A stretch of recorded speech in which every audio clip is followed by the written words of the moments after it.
All right, so I was asked to bring, this is a presentation we presented last year, and this, it was supposed to be focused on the RBF formula by Warren Hill, but it was just a comparison of new formulas.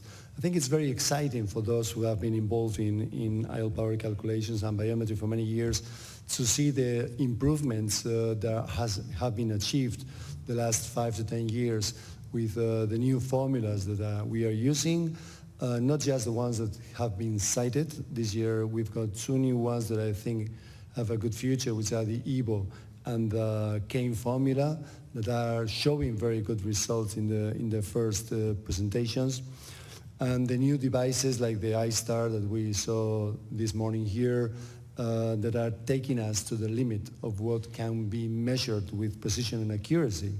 So it's expected that in the near future all these slide will change and just a very few of them will remain there. But up to now, we've been calculating IL power by means of historically thin lens Vergence formulas, some thick lens models with ray tracing like Olson's and Oculix showed up several years ago. We've got also statistics, and I have to mention, of course, first the regression by SRK 1 and 2. The introductor of can be called big data analysis was Gerald Clark with the Monte Carlo method, and finally Warren Hill with his RBF formula. And why not? We've got also the intra-op refraction option, which is rendering quite good results. From all of this, my personal feeling has been always for optics, because I've been interested in optics for many years, and I want a method not just to be accurate but robust. And optics work, we know that, as long as the model is correctly defined. And if you work with exact optics, you can build a telescope, you can build a microscope, or of course you can calculate an IOL. But statistic came and, well, this was the slide. You see the pros and cons of these Vergence formulas, and the ray tracing has the main advantage of being a thick lens model, which has allowed these years to take account of the posterior surface of the cornea. And as I was saying, I was a bit skeptical about statistics in a way that I know that for 99% of eyes, it works. Not just with a big data method. Any polynomial regression will make a good job as long as you feed it with reliable and high quality data. But what worries me is that 1% of cases that is not correctly represented in the original database and therefore will not produce even a meaningful or result with this method. So this has been my evolution. I haven't used the RBF method ever practically in the clinic, but I was pushed to try it, as many papers have shown that Hill's method is producing good results. So this is a plot where we can see what we are getting now with the newest formulas, especially those that I considered the best the last years, which are the Barrett, Universal 2, and the Olsen, built in the FACO Optics software, that are the ones that I use. And we are getting normally something around 80, 85, 90% of cases in plus minus 0.5, and nearly 99% of plus minus 1. This is numbers that you can get regularly and that you see once again. In big samples, analyzed retrospectively, like this one, normally numbers drop down a little bit. In this present study, we analyzed 100 eyes. It was 1 eye per patient, and we did 3 groups for short, long, and normal range. Refractive prediction error was calculated after the IL constant was optimized, and I have to say that for Haag's formula, only 1 constant was done. So this is a fail because, of course, this will take Haag's to underscore against if it's the triple optimization is done. And eyes defined as out of bounds by RBF were excluded from the analysis. So these were the demographics. You can see we oversampled the long and short eyes. So we've got 30 eyes in the long group and we've got 35 in the short group. And the long eyes, if you go to the maximum, they are not very, very long eyes. This, of course, depends on the lens that was being analyzed. It has a limit in its production. So this is the refraction prediction error for all eyes. And you can see that if you go to the standard deviation, that will give you the spread and therefore the precision of the formula. The Barrett and the Hill formulas were equal. So they were getting a 0.32. And the other formulas were doing worse. So if I confess you, this was a surprise to me because I was not expecting the Hill to perform as well. But it did. There was one outlier there that I think it was probably a measurement error because normally we don't see such an error. Sometimes it can occur.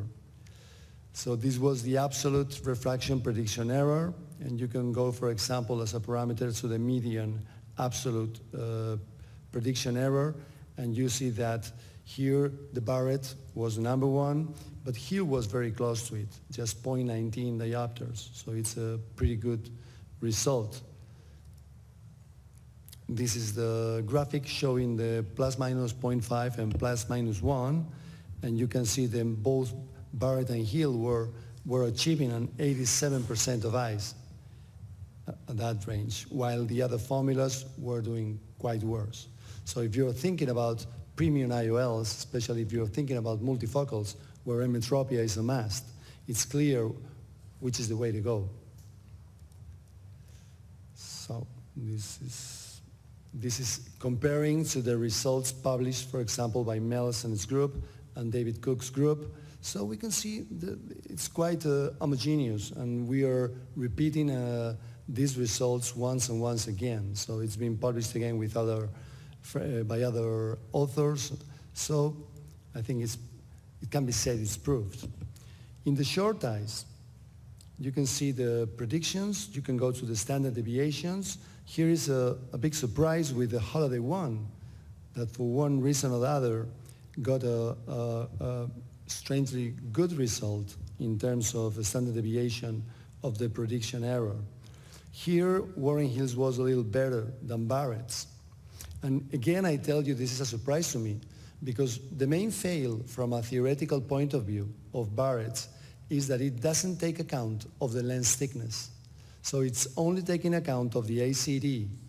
So it's clear that in some eyes, it will not predict correctly the anterior segment dimension. And in short eyes, this is critical, because a very small error in the ELP prediction will render a higher refractive error than in normal or in long eyes due to the high power of the IOL. So if you move the same amount to high power IOL, the change in effective power will be higher. It's obvious. So my expectative was that in short eyes, Hill was going to be quite worse, well, I don't know if quite worse, but worse at least than, for example, Barrett's formula, that is taking account of the ACD and the LT. So to my surprise in this case, but I have to say these are 35 eyes, and in such small samples, couple of outliers change completely the image. So take account of that. So I think we need really higher samples to confirm which formula performs best in short eyes. So this goes to the absolute prediction error, and this is the plus minus 0.5, plus minus 1, that in short eyes was really good. Haag did worse, and I say again, this is probably a methodological fail because we only optimized one constant.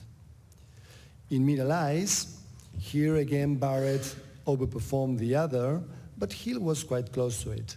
So it's clear that once and once again, through all the groups, both formulas are doing very well. So you can trust them, and you can use them at the same time to check your prediction. And the nice thing of that is that one is playing from the theoretical optics side and the other is playing the game from the statistical side. So I think it's quite a nice thing to check the predictions with two completely different approaches so that you are more confident on your final selection of the IOL. So this was that. And this is the absolute prediction error. And here we have again, and here we are again in that 80% of eyes, 80% of eyes in plus minus 0.5, see the Barrett nearly in the 90%. In long eyes, here Hill was a little better. You heard in the presentation before that was just the opposite, but I tell you again, with 30, 40, 50 N samples, things can change just with a couple of differences. So these were the numbers, which I can tell that for long eyes are very good. I have to say that these were not, there was no optimization of the axial length following one cock or whatever. And this was again the plus minus 0.5, here a little worse, and the plus minus 1. So this is a final slide where we can see the performance of these formulas in the long group, in the middle and the short, and it's clear that the Barrett and the Hill were doing the best job.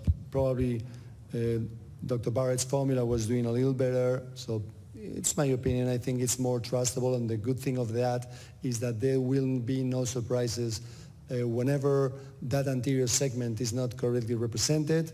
But the Hill-RBF formula is showing a consistent, good predictive power, and it's giving you again results, I think that at what we call the standard right now.